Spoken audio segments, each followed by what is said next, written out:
मंदिर के अंदर का काला सच। एक रात जब पुजारी ने उसके साथ सीमा पार कर दी तो रति ने तय कर लिया कि अब वह यह सब और नहीं सहेगी। रति के जीवन की हर सुबह हर शाम मंदिर के उसी अंधेरे कक्ष में बीतती थी। वह कक्ष जो देखने में पवित्र प्रतीत होता था, लेकिन उसके भीतर बहुत कुछ अनदेखा और अघोषित था। हर रात उसे एक विशेष श्रृंगार में सजाया जाता।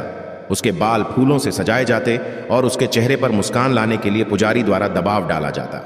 कहानी सुनने से पहले हमारे चैनल को सब्सक्राइब करें, वीडियो को लाइक करें और हमें कमेंट करके बताएं कि आपको किस तरह की कहानियां सुनना पसंद है।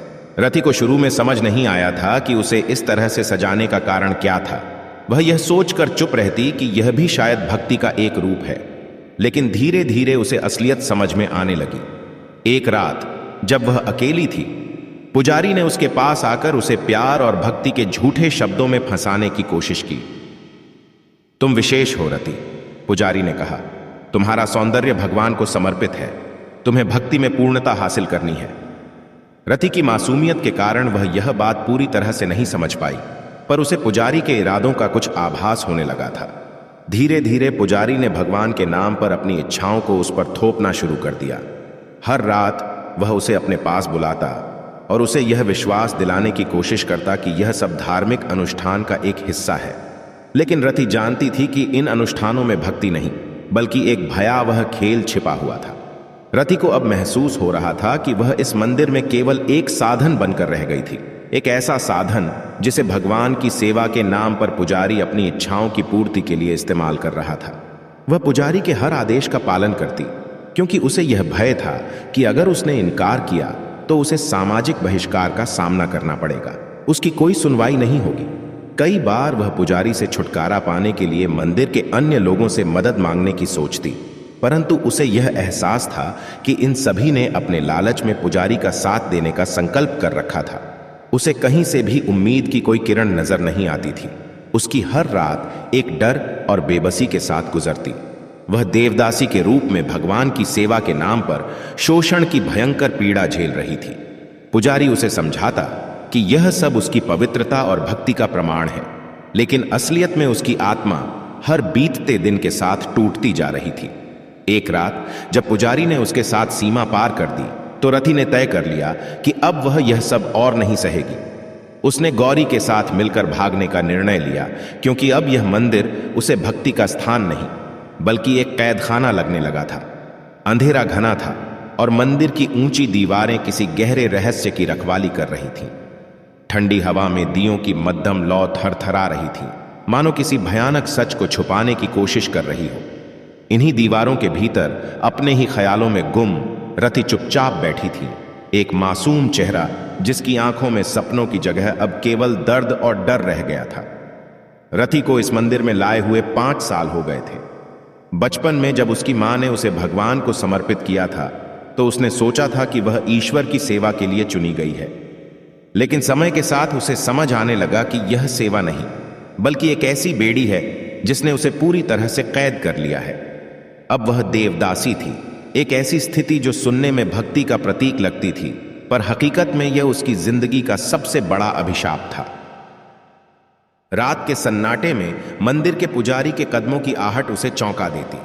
हर बार जब पुजारी उसे आवाज लगाता उसकी आत्मा कांप उठती। वह जानती थी कि एक बार फिर उसे भक्ति और आस्था के नाम पर बलिदान देना होगा। मंदिर में उसे एक देवी की तरह सजाया जाता, परंतु वह जानती थी कि इस सजावट का असल मकसद कुछ और था। एक रात जब सभी सो रहे थे, रति ने मंदिर की एक खिड़की से बाहर झांकने की कोशिश की। उसे बाहर की दुनिया धुंधली सी दिखाई दी। खुला आसमान, हरी भरी धरती और कहीं दूर एक नदी बह रही थी। उसकी आंखों में आंसू भर आए। उसने कभी सोचा भी नहीं था कि उसके अपने सपने इस मंदिर की ऊंची दीवारों में हमेशा के लिए कैद हो जाएंगे। अचानक उसे किसी की सिसकियां सुनाई दी। वह आवाज पास के ही एक कमरे से आ रही थी। रति ने चुपचाप उस ओर कदम बढ़ाए और दरवाजे से झांका। वहां एक और लड़की थी जिसकी उम्र भी शायद उतनी ही थी जितनी रति की। उसके चेहरे पर वही दर्द था, वही असहायता जो रति के दिल में भी थी। रति ने धीमे से पूछा, तुम कौन हो? लड़की ने आंसू पोंछते हुए कहा, मेरा नाम गौरी है।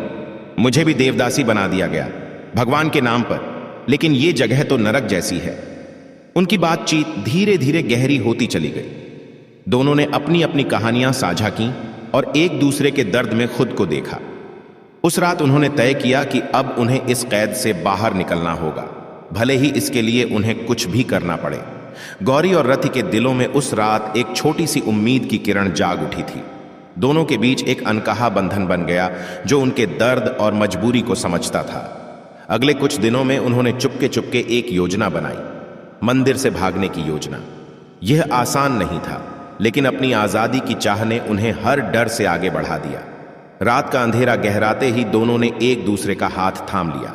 मंदिर के गलियारों में सन्नाटा पसरा था, बस दीवारों पर जलते दियों की मध्यम रोशनी उनकी योजनाओं की गवाह थी। उनके कदम हल्के और सांसें थमी हुई थीं। एक छोटी सी गलती भी उनके जीवन को हमेशा के लिए कैद में धकेल सकती थी। जैसे ही वे मंदिर के पिछले दरवाजे की ओर बढ़ीं, अचानक एक जोरदार आवाज ने उनके कदम रोक दिए। कौन है वहां? पुजारी की आवाज गूंजी। रति और गौरी का दिल तेजी से धड़कने लगा। एक पल के लिए दोनों की आंखों में डर उतर आया, लेकिन वे एक दूसरे की ओर देखती रहीं। उनकी आंखों में वही हिम्मत थी, वही संकल्प। यह हमारी आखिरी मौका है, रति ने धीमी आवाज में कहा। गौरी ने सिर हिलाया। दोनों ने अपनी सारी ताकत लगाकर दरवाजे को धक्का दिया और बाहर की ओर भागी। मंदिर के पहरेदारों ने उनका पीछा किया, लेकिन अंधेरे का फायदा उठाकर वे पास के जंगल में छिप गए। जंगल का रास्ता लंबा और कठिन था। कांटों और पेड़ों के बीच से गुजरते हुए उनके पैर जख्मी हो गए, लेकिन आजादी की चाह इतनी गहरी थी कि वे दर्द को महसूस भी नहीं कर रही थी। कुछ दूर चलने के बाद वे एक पुराने खंडहर में छिप गईं। वहां बैठकर उन्होंने राहत की सांस ली, लेकिन उनके मन में अब भी डर था, क्या उनका पीछा अब भी हो रहा होगा। इसी दौरान गौरी ने अचानक चुप्पी तोड़ी। अब हम कहां जाएंगे रति? समाज में भी हमारी कोई जगह नहीं। रति ने उसकी आंखों में देखा। हमारा अस्तित्व मंदिर की चार दीवारी में ही खत्म नहीं होता गौरी, हमें अपनी जिंदगी खुद बनानी होगी। दोनों ने मिलकर फैसला किया कि वे अब अपनी पहचान और हिम्मत के सहारे एक नई जिंदगी शुरू करेंगी। वे किसी दूर गांव में जाकर बसने का सोचने लगी, जहां कोई उन्हें न पहचान सके और वे नए सिरे से अपने अस्तित्व को गढ़ सके। लेकिन समाज की बंदिशें इतनी आसानी से पीछा छोड़ने वाली नहीं थीं। मंदिर के पुजारी ने उनके भागने की खबर फैला दी थी। पूरे इलाके में यह बात फैल गई थी कि 2 देवदासियां अपने कर्तव्यों से भाग गई हैं। लोग उनके बारे में बातें कर रहे थे, कुछ उन्हें पापिनी कह रहे थे, तो कुछ उनकी हिम्मत की सराहना कर रहे थे। अगले दिन जब वे किसी गांव के पास पहुंची, तो वहां के कुछ लोगों ने उनकी मदद करने का प्रस्ताव दिया, लेकिन साथ ही गांव के कुछ लोग उन्हें शक की निगाह से देख रहे थे। यह कहानी न केवल रति की, बल्कि उन अनगिनत मासूम लड़कियों की पीड़ा को उजागर करती है, जिन्हें भगवान के नाम पर देवदासी बना दिया गया, लेकिन असल में वे पवित्रता के नाम पर शोषण का शिकार बनती रहीं।